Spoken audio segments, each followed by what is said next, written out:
pluperfect. It's so perfect, they had to make more of it. Olim nauta flora magicum quaesivet. Once, a sailor was looked for a magic flower. Postquam nauta flor magicum diu quaesiverat, ad aedificium advenit. All right, so this is where we're actually getting to the meat of what we're talking about. You can tell because the word's in red. All right, so after the sailor had searched for a magic flower for a long time, he arrived at a building. Postquam aedificio appropinquavirat, nauta vocavit.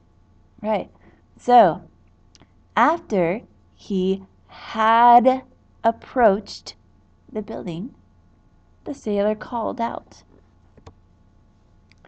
Postquam nauta vocavirat, nemo respondit. Right, so after the sailor had called, no one responded. Ergo nauta aedificium intravit. Therefore, the sailor entered the building. Postquam nauta aedificium intraverat, florem magicum conspexit. Right, after the sailor had entered the building, he caught sight of a magic flower. Postquam nauta florem magicum conspexerat, florem capit.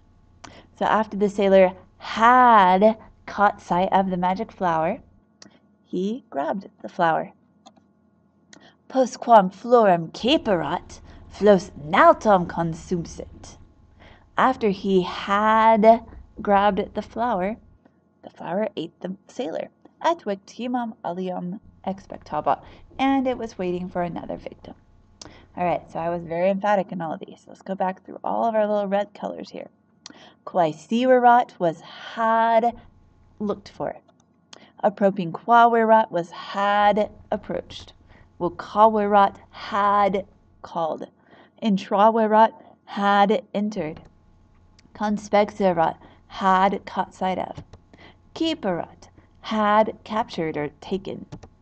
All right, so basically we're talking about the pluperfect here. The pluperfect is actually the Latin word plus and perfectus, which makes pluperfect. Basically, it's more perfect. It basically is more complete because perfectus means complete. Those are completed actions that have happened and they're done. And now we've got things that are even more completed than the completed actions. And if you didn't think that was possible, now you know otherwise. So what that really means is this is kind of the past tense for the past tense. If you're talking in the past tense and you need to talk about something that happened even before that, you throw a little pluperfect out there and everything's fine. That said, if that's way too out there for you, you can just think about it like this. You translate it had. Had blinked, had been blinking. Had approached, had been approaching. Had looked for, had been looking for. Any of those would work. Notice that I was doing that every time. Had grabbed, had been grabbing. Either one of those would be fine. All right, to make it, it's pretty straightforward. Third principal part of the form plus the form of era. Notice that I've got the forms right here laid out for you, first, second, third person, singular, and plural. And there's even a song that I'm not going to teach you here because, first of all, I don't own it. But Iram, Aras, Arat, Aramis, Aratus, Arant, those are right here. So, just sort of pay attention to those, kind of get those down. You may notice that they're actually the different forms of was. I was, you were, he, she, it was. But now we're going to tack them on to the third principal part. So if you look at amo, amare, and mawi, we take the amawi, kind of drop the I, and throw on any form of Iram. So we have amawe ramus. So ramus was we were, but now when it's added onto amawi, it becomes amawe ramus, we had loved. Amawe rat, he had loved. So generally, you just sort of tack these on to the third principal part, and you've got yourself a pluperfect verb. The past tense for the past. Now you can do that yourself.